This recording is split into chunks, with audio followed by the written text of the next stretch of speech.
ගිරි ජනපදයේ නිසෙල් විටිය නම් ගමේ සිටි මහා නාග නම් පුද්ගලයාට පුතුන් 7ක් සිටියා.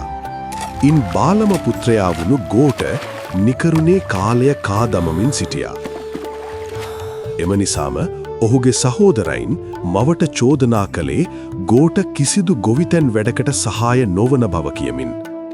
එලෙස සිය සහෝදරයන් කළ චෝදනාවෙන් ලැජ්ජාවටපත් ගෝඨ පසුදින උදෑසනින්ම හේනට ගොස් සිය සහෝදරයන් දින ගණනාවක් කළ වැඩ එක දවසින් නිම කළ නිවසට පැමිණියා. එදා ගෝඨ කළ දස්කම අසා කාවන්තිස්ස රජු ඔහුව මාලිගාවට කැඳවනු ලැබුවා.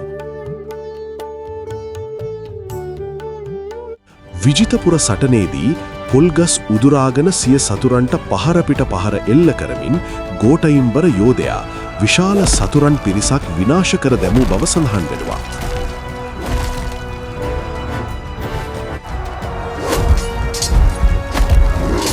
යුද ජයග්‍රහණයෙන් පසු දුටුගැමුණු රජතුමා විසින් විශාල සම්පත් ප්‍රමාණයක් ලබා දුන් බව වංශ කතාවල සඳහන් වෙනවා. එක් අවස්ථාවක රිටිගල වසන ජයසේන නම් යක්ෂයා ගෝඨයිම්බරගේ භාර්යාවට ආවේශ වීම නිසා කිපුණු ඔහු යක්ෂයා හට සටනකට අභියෝග කළ බව සඳහන් වෙනවා.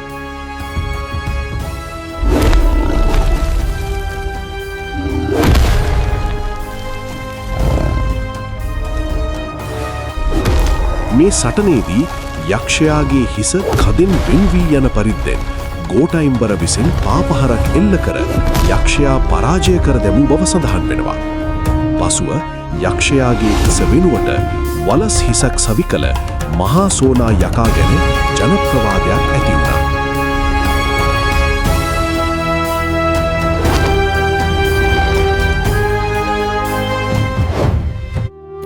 පසු කලක ගෝඨයිම්බර යෝධයා පැවිදි වී රහත් බව ලබාගත් බව ඉතිහාසයේ සඳහන් වෙනවා.